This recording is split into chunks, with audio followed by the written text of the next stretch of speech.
Hey, Desert Rambler here, heading out to check out Pluto's salt pool again and just see if it's closed up, it dries up, and the salt forms over after a while.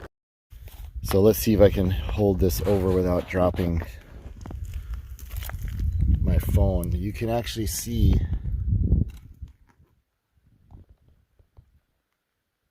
the bottom there.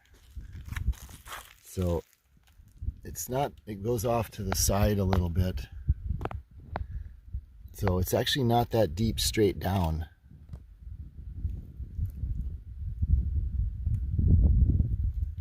Very cool though. Be interesting to see how long this stays open. Look at those little filaments of salt, just fragile as can be, just reaching out. There's so much salt moisture in the air.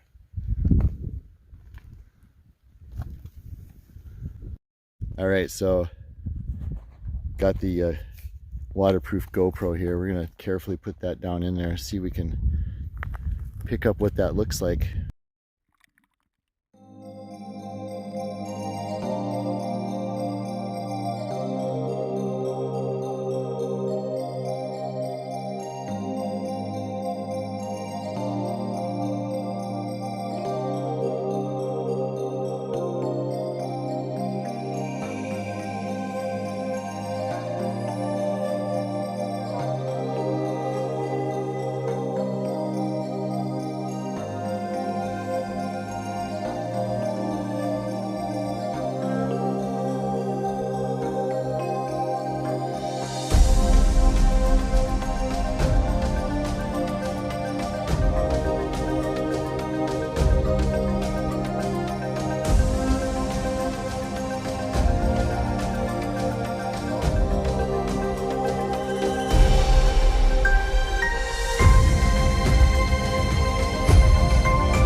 All right, I hope you enjoyed that deep dive into Pluto's salt pool, and thanks for watching. We'll catch you on the next video.